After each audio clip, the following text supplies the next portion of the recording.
The wind swept across the dry plains, carrying with it the scent of dust, iron, and memories long buried. The rancher, Samuel Harlow, had seen enough in his 40 years to know when something was wrong. That morning, as the sun clawed its way above the canyons, he heard a faint sound over the rustle of the sagebrush. A trembling voice carried by the wind. Don't pull it away."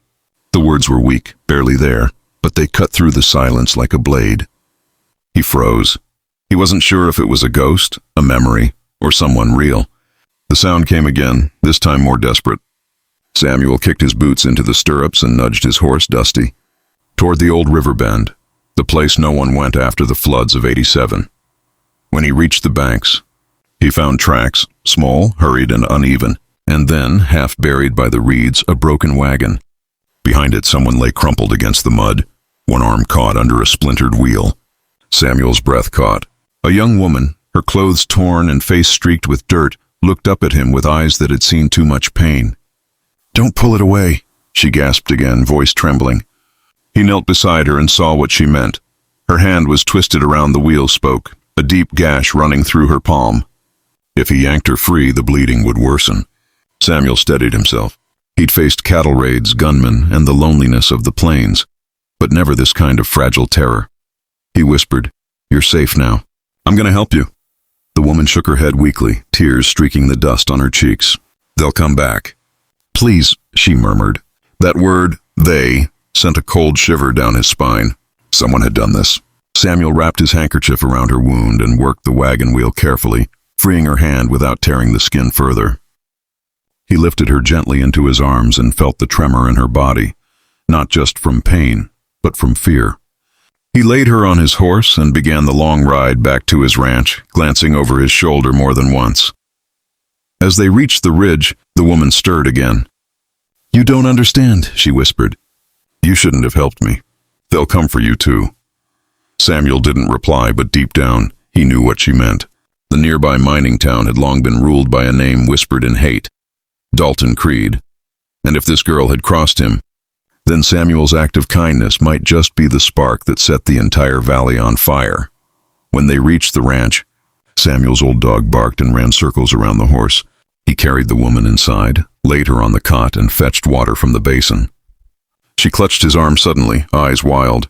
"If they come," she said, voice raw with panic, "don't give me back.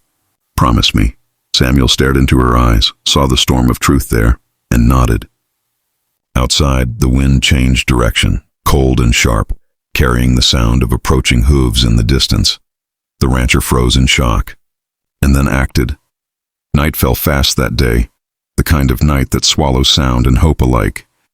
Samuel sat by the window, his rifle across his knees, watching the dirt road stretch into darkness. The woman, who called herself Ilara, slept fitfully by the fire, murmuring fragments of memory. "Don't pull it away. Don't take it." She was trapped between the past and the present, haunted by something he didn't yet understand. But one thing was clear. Men were coming. Samuel wasn't the kind of man who sought trouble. He'd buried a wife, raised no children, and lived quiet ever since. But helping Ilara had stirred something in him. The part that still believed right was worth fighting for. He loaded his rifle and waited.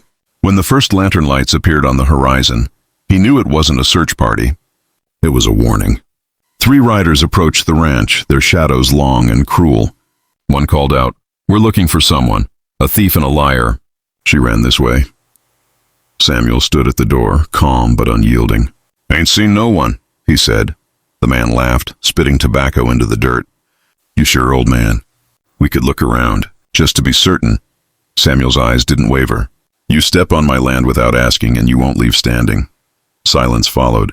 Even the crickets stopped. Then the leader, wearing a black hat that seemed to swallow the moonlight, sneered and turned his horse. "You'll regret it, rancher. We always come back." The riders vanished into the dark, but Samuel knew they'd return. Inside, Ilara woke trembling. "You shouldn't have lied," she whispered. "They'll burn it all." Samuel placed a gentle hand on her shoulder. "Let them try. I've got nothing left to lose, but you do." She looked up, eyes wide with gratitude and disbelief. For the first time in a long while, someone had chosen her life over their safety. The days that followed were tense. Samuel helped her heal, taught her how to handle a revolver, and together they built a plan. If the men returned, they wouldn't find the same frightened woman. They'd find a survivor, and a rancher who'd already made peace with fate. When the next confrontation came, it wasn't with fear but resolve. And when the dust settled, truth and courage stood taller than any shadow that tried to bury them. In the quiet after, Ilara said softly, "You didn't just save me, Samuel. You reminded me what humanity looks like." He smiled faintly, tipping his hat. Sometimes all it takes is doing what no one else dares to. Outside, the dawn broke across the plains, a new day for both of them, born from the courage to act when it mattered most.